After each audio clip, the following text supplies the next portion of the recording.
மதுரையைச் சேர்ந்த கல்லூரி மாணவி கலையரசி உடல் பருமனை குறைக்க யூடியூப்பை பார்த்து வெங்காரம் சாப்பிட்டு பரிதாபமாக உயிரிழந்துள்ளார். வெங்காரம் சாப்பிட்ட பின்னர் அவருக்கு தொடர் வயிற்றுப்போக்கு ஏற்பட்டு இரத்த வாந்தி எடுத்து மாணவி உயிரிழந்துள்ளார். கலையரசியின் மரணம் பெரும் அதிர்ச்சியையும் சோகத்தையும் ஏற்படுத்தியுள்ளது.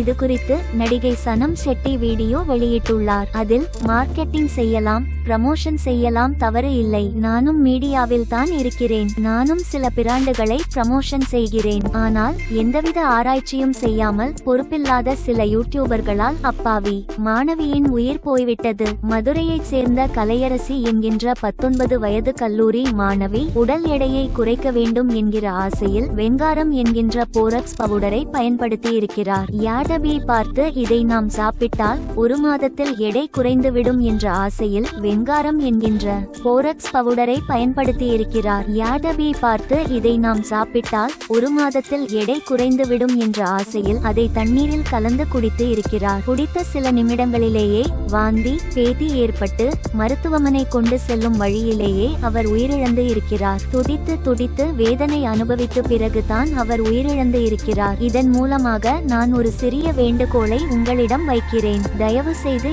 எந்தவிதமான மருந்தையும் நீங்களாக எடுத்துக்கொள்ளாதீர்கள். முறையாக ஒரு மருத்துவரிடம் சென்று அதற்காக மெடிசனை நீங்கள் உட்கொள்ள வேண்டும். தயவு செய்து இதுபோல யூடியூபை பார்த்தோ இன்ஸ்டாகிராமை பார்த்தோ எந்தவிதமான மருந்தையும் உட்கொள்ளாதீர்கள். போரக்ஸ் துணி துவைப்பதற்கு பயன்படுத்தப்படும் பொருள். இதை பற்றி கூகுளில் தேடி இருந்தாலே இது எதற்கு பயன்படுத்தப்படுகிறது என்பது தெரிந்திருக்கும். இதை பயன்படுத்துவதால் அதிக பின் விளைவுகள் ஏற்படும். 10 கிராமுக்கு மேல் இதை சாப்பிட்டால் உடல் கடுமையாக பாதிக்கும் என தெளிவாக பதிவிடப்பட்டுள்ளது. இதை பற்றி எந்தவிதமான தகவலையும் சொல்லாமல் யூடியூபில் எப்படி பொறுப்பில்லாமல் வீடியோவை பதிவிட்டார்கள். பொறுப்பு இல்லாத யூடியூபர்களால் இன்று ஒரு பெண்ணின் உயிர் பறிபோய் உள்ளது என சனம் ஷெட்டி வேதனையுடன் அந்த வீடியோவில் பதிவிட்டுள்ளார்.